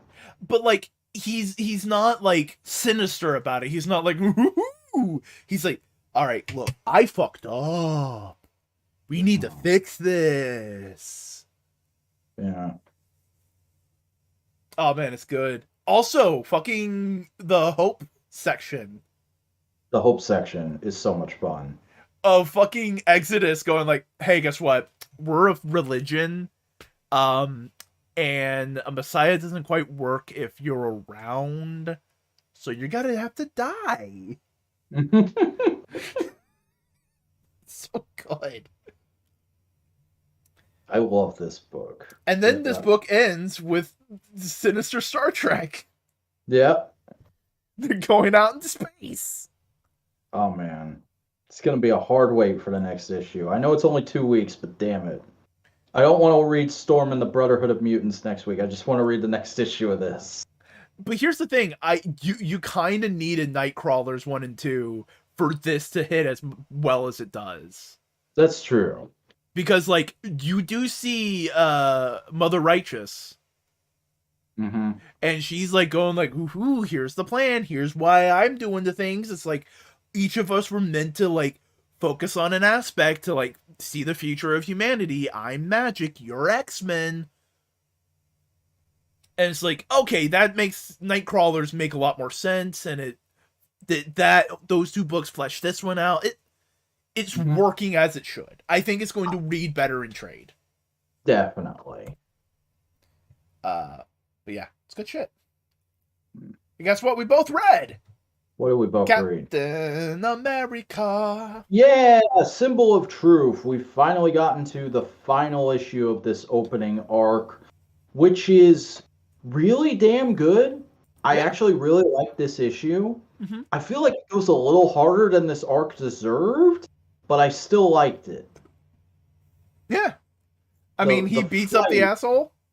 The whole fight is just like insane anime levels of badass. And the whole like the little speech, the little exchange between Sam and Ian at the end is nice.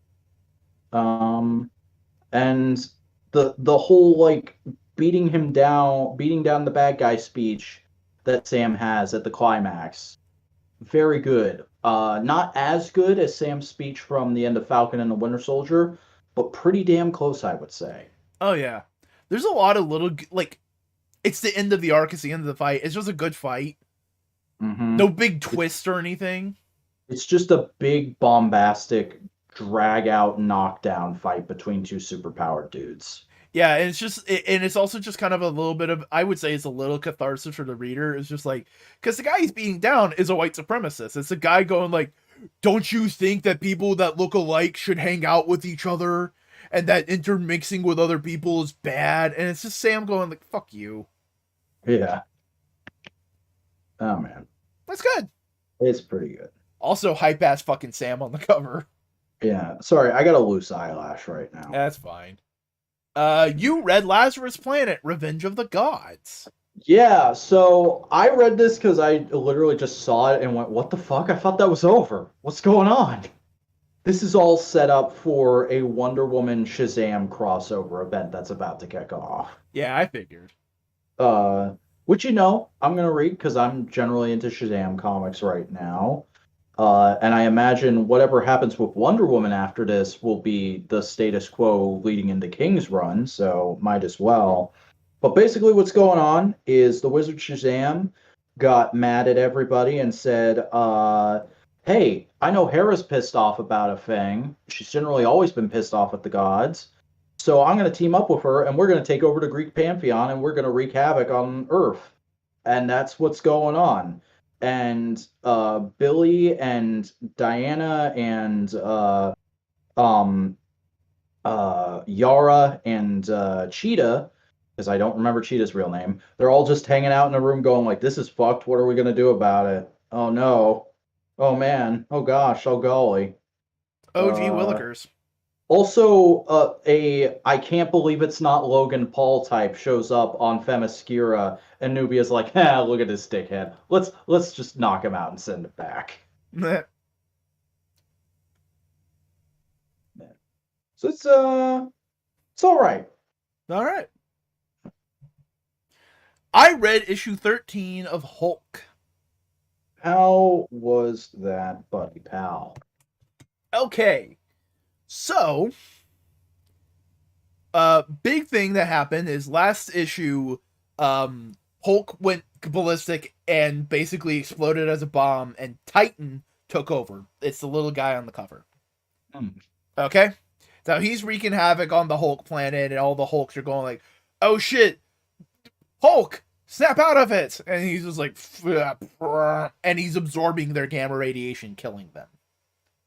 Like, he's going, like full on Kirby. Yeah.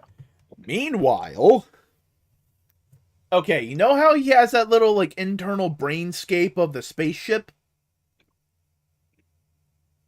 What? He has, like, a little mind palace spaceship thing. Yeah. I'm saying, like, what's going on with that? Okay, so he was helped, supposedly, by Doctor Strange to help, like, manifest it, make it a little bit more solid for him, right? That makes way more sense.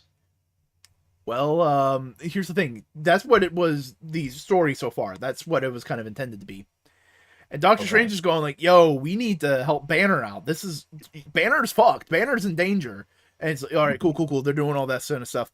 And then he's in the Mind Palace. He's astral projected into it. And he pulls out a thing and goes like, all right, despair.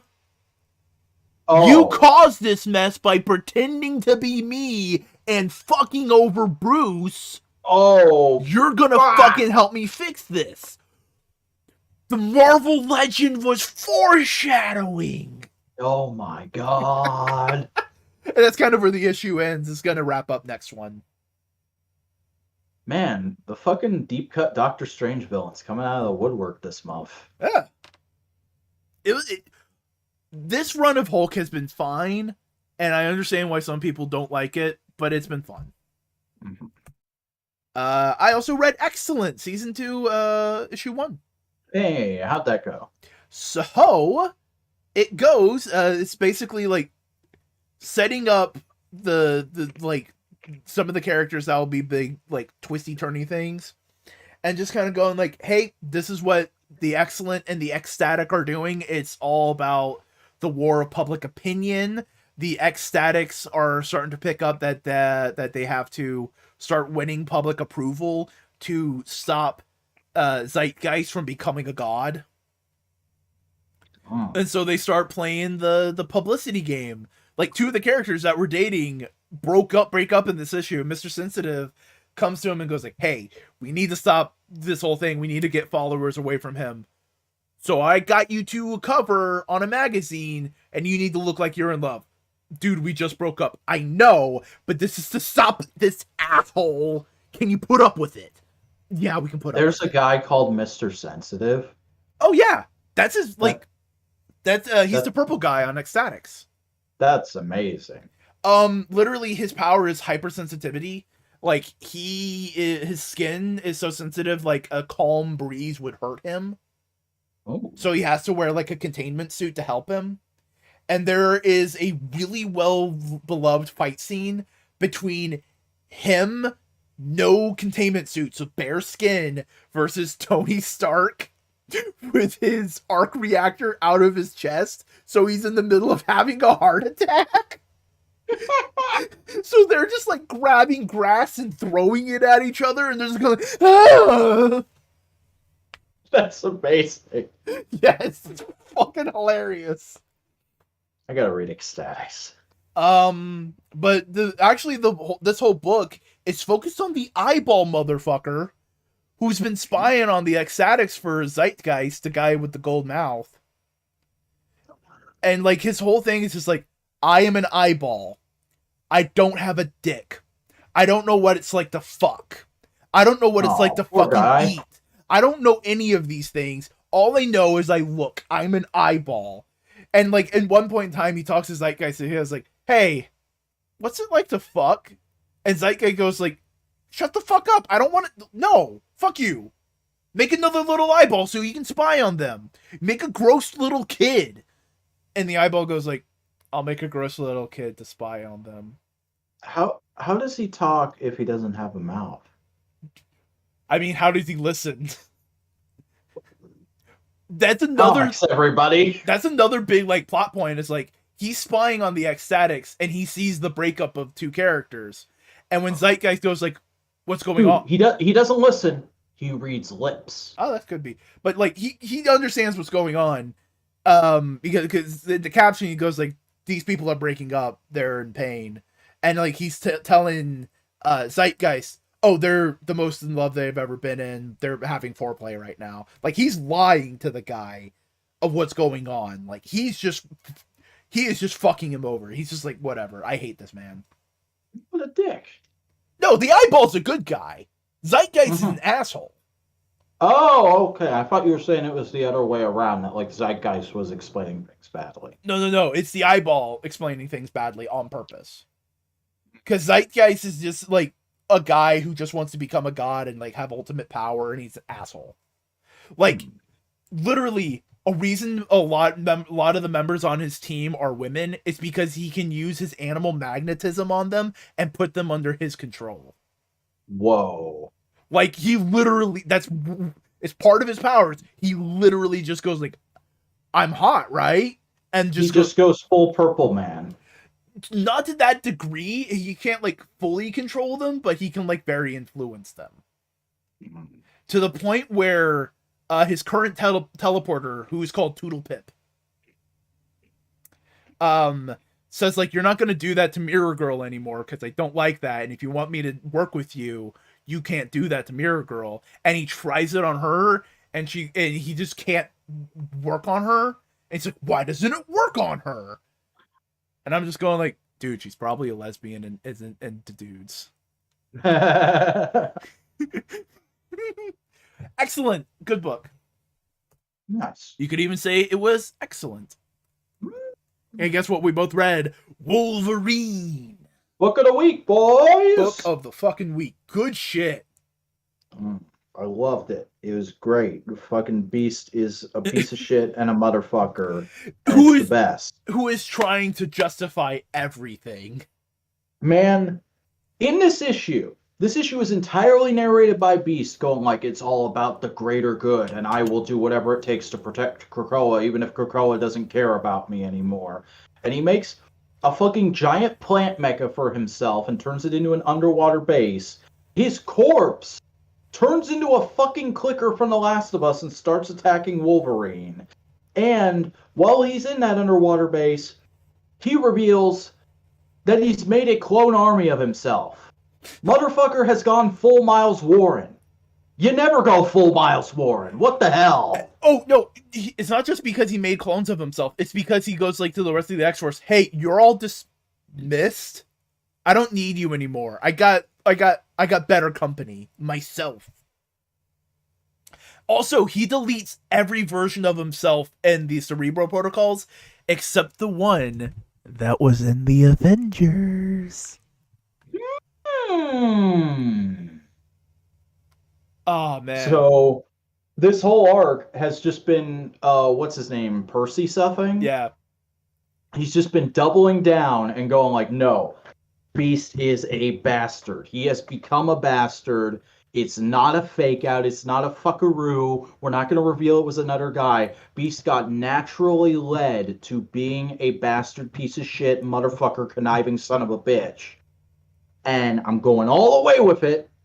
And as soon as I'm done, you're going to finally get Nice Beast back. Don't worry. Yeah. But like then there's always like the sword of Damocles over Beast now of like he can always become a fucker. Because they did reveal that'll add pathos to his character from now on. Like you'll get happy-go-lucky Beast back, but then in narration he'll always be like, I gotta be careful about what I do. I don't want to go down the road of that other Beast that everyone keeps telling me about. Oh yeah. But like it's so good. Also, he's growing Wolverine clones. Mm. It is full on bastard beast mode. It's great. Beastard. E. Is that it? That's it. That's it. We're That's done. It. Yeah, we did it. We did the show. Oh my god. Hey, guess what? What? Good comics this week. Yeah, pretty good week for comics. Like the clear standouts were the X-Men stuff, but there was still some solid stuff from other corners of the comic universe. Shame we didn't have any independent stuff we were interested in this week, but that's gonna happen. I think we just kind of like it was. Well, no, you read Darkwing. That's technically an independent thing. It's a licensed book. It's a licensed book to an independent company. Yeah. But hey, you want to tell the people where they can find you? Yes, hi everybody. I'm the Vacuuminator. I make YouTube videos about things and stuff. I try to release a weekly vlog, rant, opinionated thing. On Wednesdays, I do shorts on the weekends. Put out short clips of my old videos every week where I talk about. Currently, it's clips from my Gokaiger analysis. So if you want to see that in short form, you can go check it out there. It's also available on TikTok at @the_Vacuuminator. The YouTube is just @the_Vacuuminator, all one word. And I'm also doing live streams now. Again, I'm going to be doing a live stream unboxing my Hasbro Pulse warehouse sale haul. We got Black Series Makers Mayfeld. We got Earthspark Twitch. We got a classified Zorana here. Got a couple of Power Rangers figures. Unfortunately, no Marvel Legends. All the Marvel Legends I wanted from the warehouse sale were sold out by the time I was able to get my order in. But some solid figures, some cool stuff. So if you want to check that out, go subscribe to my channel, turn on notifications, and be there late tomorrow afternoon to hang out with me, open some toys and chat about toys and stuff. And if you want to just chat with me all the time, hey, I got a Tumblr. It's thevacuuminator.tumblr.com.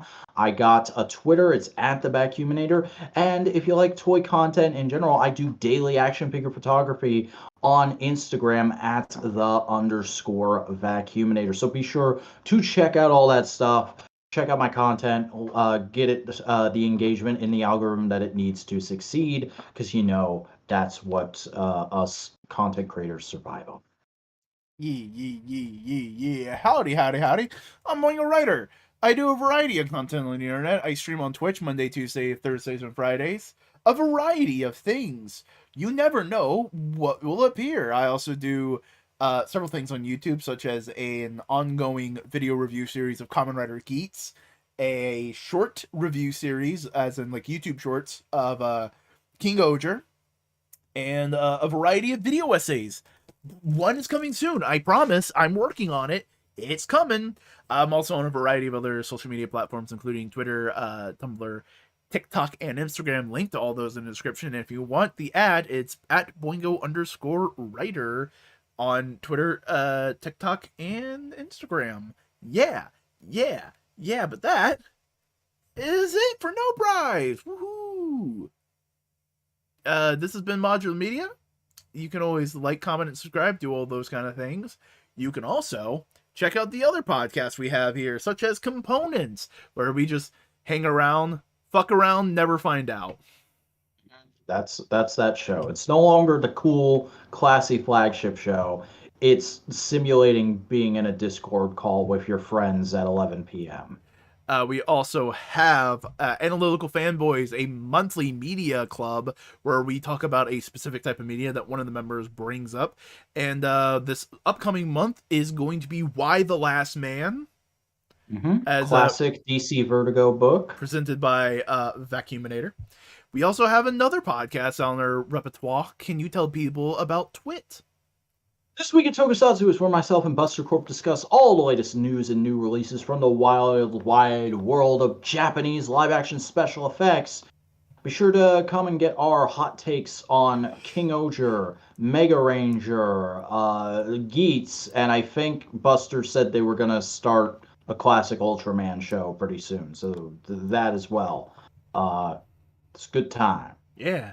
So if you want this kind of content and much more, like, comment, subscribe, do all the things. Spread the channel. Tell people about this place. And we'll tell Keep you. circulating the links. We'll tell you that we're very proud of you and we love and care about you. Follow the Twitter at the Modular Media. Join the subreddit r/Modular Media. Follow the Tumblr at Modular Media, and it'll be nice. We'll enjoy the fact that you're engaging with our content here on the web zone. We might even send you some pizza rolls. Yeah. But hey, Vac, anything else you want to say tonight?